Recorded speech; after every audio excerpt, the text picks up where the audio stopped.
به طه به یاسین به معراج احمد به قدر و Think about Hazrat Abbas. We remember him in Karbala. We remember the fact his arms were cut off by Yazid's army. We remember his beautiful niece Sakina and how he went to get water for her and her friends. We remember the flag bearer of the army. We remember how valiantly he fought on the way to River Furat. We remember his strength and power and honor.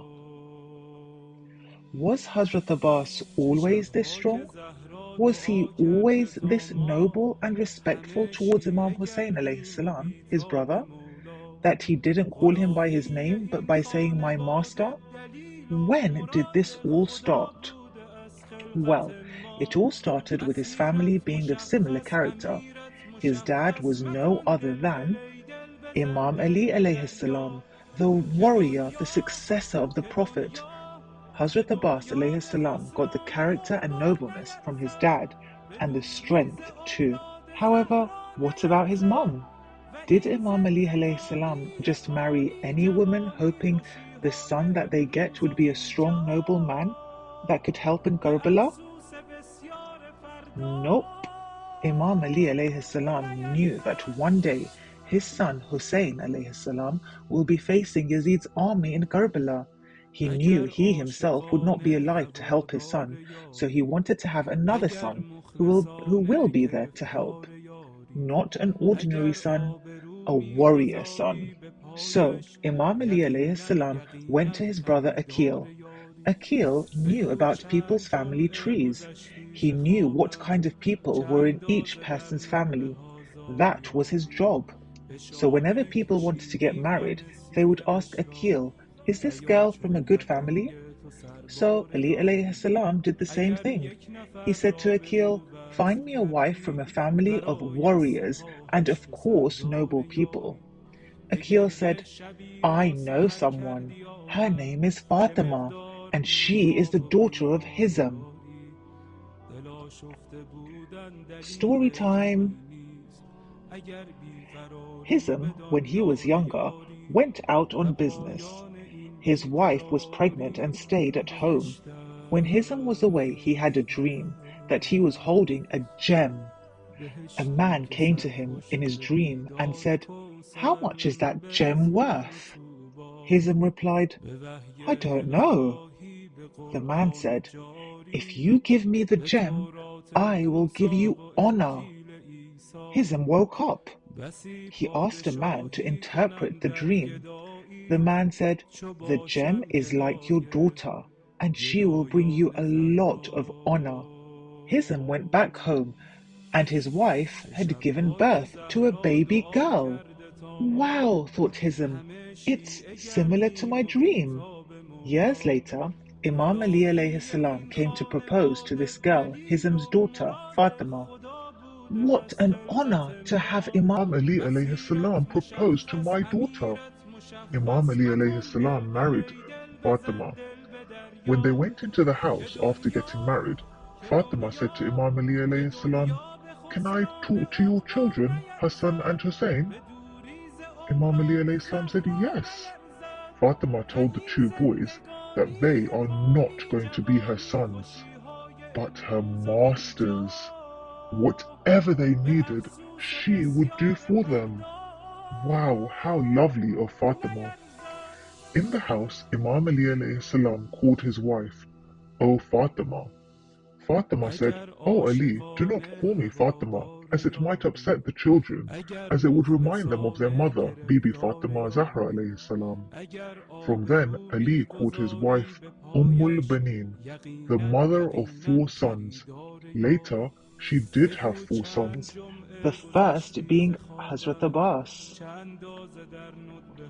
When Hazrat Abbas alayhi salam was born, Imam Ali alayhi salam held his tiny little hands and cried. Ummul Banin said, is everything okay? Ali said, these hands will be sacrificed in Karbala. Her whole life, Banin gave a lot of importance to Hassan and Hussein alayhi salam. She ensured that her son Abbas would also give the same importance. Hazrat Abbas grew up in a house with an Imam and two future Imams, Imam Ali and Imam Hassan and Imam Hussein. His knowledge was great and his character was amazing. It is important to remember, if you would like to have children like Abbas in your house, if you would like noble children, then practice these qualities in yourself. Become patient, become hardworking, truthful, calm, religious. These attributes will pass down to your children. They will see how life should be. How should it be? Simple. They will also see how we should be. How should we be? Kind. And inshallah, sooner or later, they will become this way. But it's not with a click of a finger. You have to try to be the person you want your children to become. The bravery of Abbas alayhi salam that we know did not start in Karbala. In the Battle of Siffin, when Abbas was a young boy, he asked his dad, Ali alayhi salam, "Please let me go and fight." Ali alayhi salam agreed. Abbas stepped onto the battlefield.